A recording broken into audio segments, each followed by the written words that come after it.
खेत भी लगते बस बस। हाँ पहले तो आपका नाम बताइए और कहाँ से है?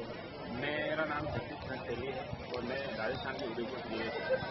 आपने इधर अभी कौन सी कॉम्पिटिशन में भाग लिया और कितना नंबर आया आपका? एक तो 5000 मीटर में तो उसमें थर्ड आया था कल इवेंट की, और एक अभी 2000 मीटर किया था उसमें मैं थर्ड आया।